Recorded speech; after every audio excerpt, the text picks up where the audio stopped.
नमस्कार दोस्तों। आज हम बात करेंगे साइंस एंड टेक और जनरल साइंस के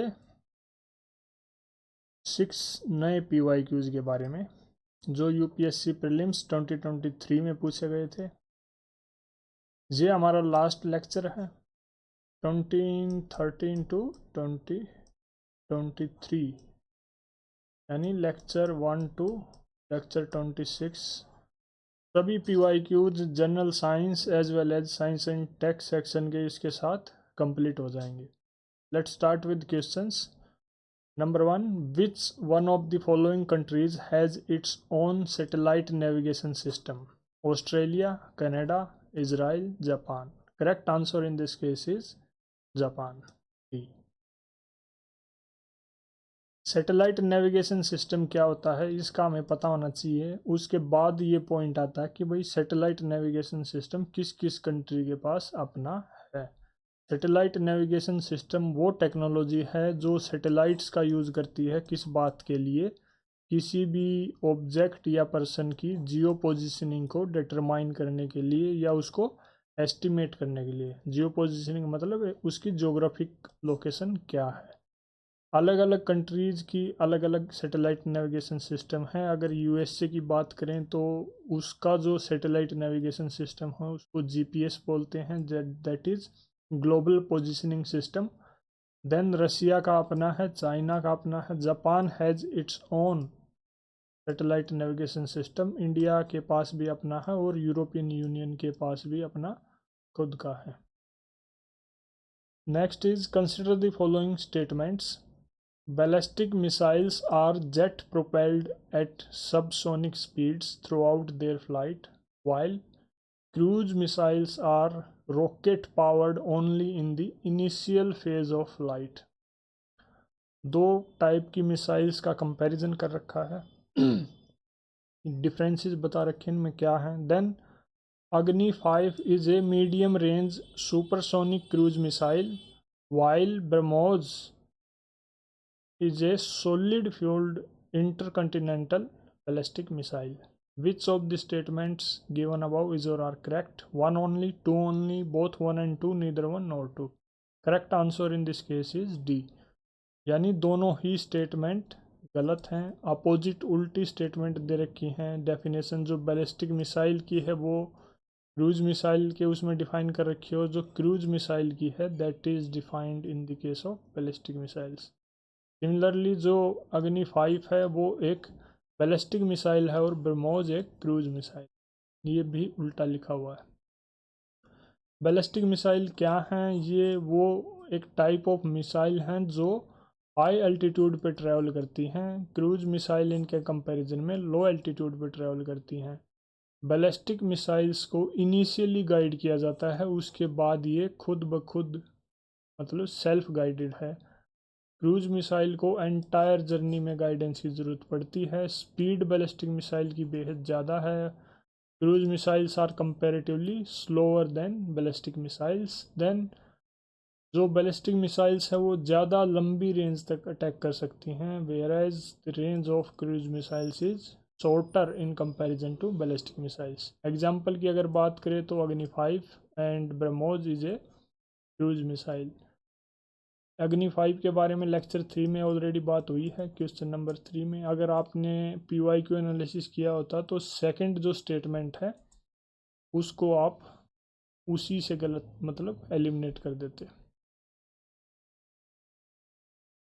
वोल्बैचिया method is sometimes talked about with reference to which one of the following? A. Controlling the viral diseases spread by mosquitoes. B. Converting crop residues into packaging material. Producing biodegradable plastics. Producing biochar from thermochemical conversion of biomass. Correct answer in this case is A.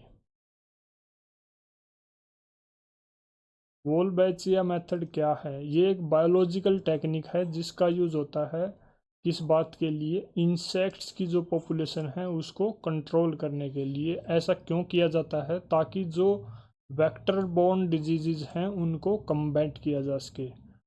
वोल्बैचिया as we know it is a genus of bacteria जो insects को infect कर देता है और उनके reproduction को inhibit करता है, कंट्रोल करता है, नेगेटिवली इफेक्ट करता है। नेक्स्ट इज एरियल मेटाजेनोमिक्स, एक टर्म है, इसका मतलब पूछ रखा है best refers to which one of the following situations. A collecting DNA samples from air in a habitat at one go. B. Understanding the genetic makeup of avian species of a habitat using airborne devices to collect blood samples from moving animals. D.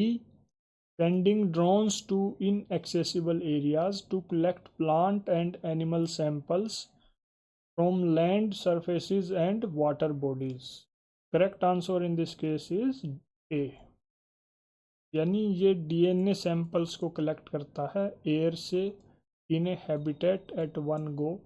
क्या है ये एक scientific technique है जिसका use किया जाता है किस बात के लिए, to study what genetic makeup, या जो जेनेटिक मटेरियल है किसका, एयरबोर्न माइक्रो ऑर्गेनिजम्स हैं, हवा में जो माइक्रो ऑर्गेनिजम्स हैं उनके जेनेटिक मेकअप को स्टडी करने के लिए इस साइंटिफिक टेक्निक का यूज़ किया जाता है।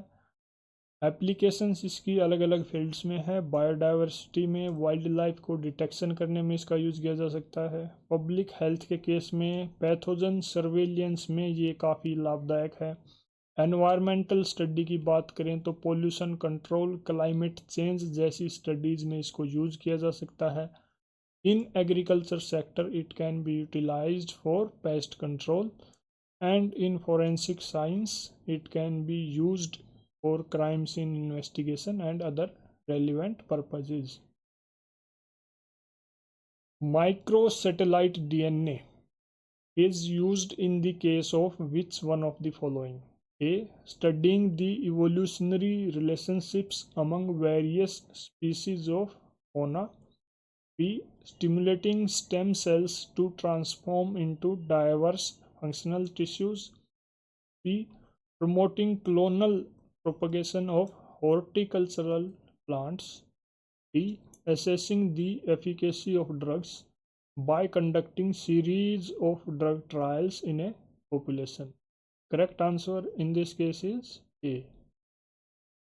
यानी जो माइक्रो सैटेलाइट डीएनए है ये क्या है, ये it is used for studying the evolutionary relationships among species of fauna.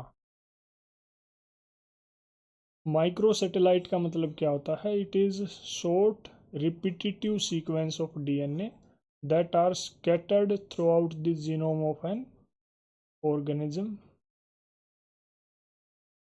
अलग अलग एप्लीकेशंस हैं इसकी। बायोडाइवर्सिटी की बात करें तो इसको यूज किया जा सकता है जैसा ऑप्शंस में भी मेंशन्ड है, इन studying evolutionary relationship among various species of fauna. Public health में भी इसका यूज है, कैंसर, जेनेटिक डिसऑर्डर्स की स्टडी में, फोरेंसिक्स में भी इसको यूज कर सकते हैं।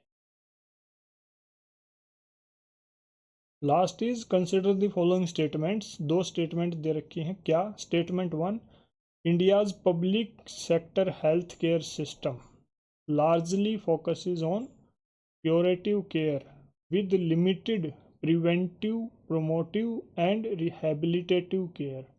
Second, under India's decentralized approach to healthcare delivery, the states are primarily responsible for organizing health services.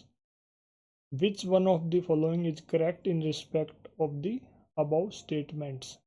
Both statement 1 and 2 are correct, and statement 2 is the correct explanation for statement 1. Both statement 1 and 2 are correct, and statement 2 is not the correct explanation for statement 1. Third is statement 1 is correct but 2 is incorrect, and fourth is reverse of it. Statement 1 is incorrect but statement 2 is correct. So right answer in this case is B. यानी दोनों ही statement अपने अपने में ठीक हैं। It is also correct कि जो India का पब्लिक सेक्टर का हेल्थ केयर सिस्टम है उसमें ज़्यादा फोकस क्यूरेटिव केयर पे है इंस्टेड ऑफ प्रिवेंटिव, प्रोमोटिव और rehabilitative care. Statement 2 is also correct, क्योंकि जो पब्लिक हेल्थ सिस्टम है वो डिसेंट्रलाइज्ड अप्रोच इंडिया केस में, और स्टेट प्राइमरीली रिस्पॉन्सिबल है, क्योंकि जो पब्लिक हेल्थ है वो एक स्टेट सब्जेक्ट है।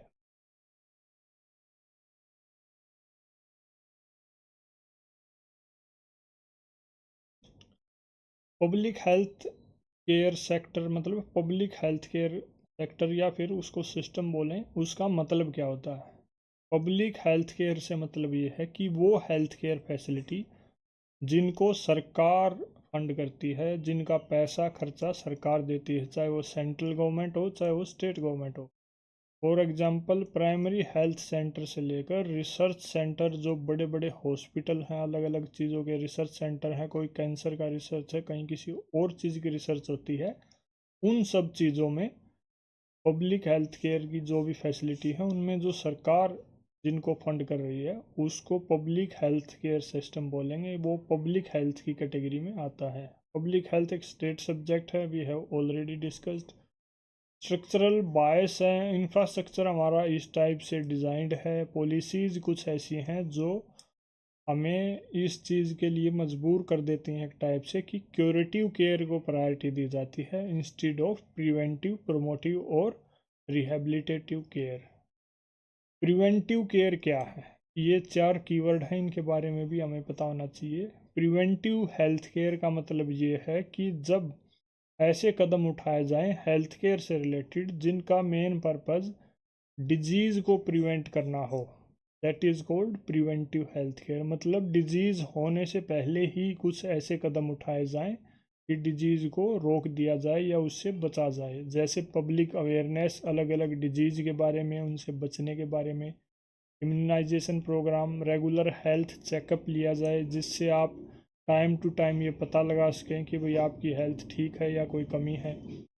Then second is curative health care. Curative health care वो हेल्थ केयर है जिसमें मेन फोकस होता है डिजीज़ को क्योर करने के लिए। मतलब डिजीज़ आपको हो चुका है और उसको क्योर करने पे फोकस है, that is curative health care. इसमें मेडिकेशन जैसे एंटीबायोटिक्स वगैरह, कीमोथेरेपी कैंसर के केस में, सर्जरी वगैरह की जाती हैं। Then there is promotive health care. Promotive health care एक ऐसी प्रोसेस है जिसका मेन टारगेट क्या होता है कि ओवरऑल हेल्थ को इम्प्रूव करना, पूरी पब्लिक की, उनको अवेयर करना, उनमें ये एजुकेशन देना कि भाई हेल्थ केयर क्या है, हेल्थ केयर क्यों ज़रूरी है, किस किस तरह से आप अपनी हेल्थ को ओवरऑल इम्प्रूव कर सकते हैं। Finally there is rehabilitative care. Rehabilitative care का मतलब ये है कि ऐसी प्रैक्टिसेस जो किसी भी जो पर्सन या जो पेशेंट जिसने अपनी कुछ फिजिकल, मेंटल या कोग्निटिव एबिलिटी को लूज कर दिया या उसमें कुछ इम्पेयरमेंट हो गई, उस चीज़ को ठीक करने के लिए जो की जाती है ताकि वो पर्सन अपनी डेली लाइफ में रिटर्न कर सके जल्दी से जल्दी और normal day to day functions perform कर सके। इसमें प्रोस्थेटिक्स, फिजिकल थेरेपी, लैंग्वेज और स्पीच थेरेपी जैसी प्रैक्टिसेस को अडॉप्ट किया जाता है। That is all about today's discussion. Thank you.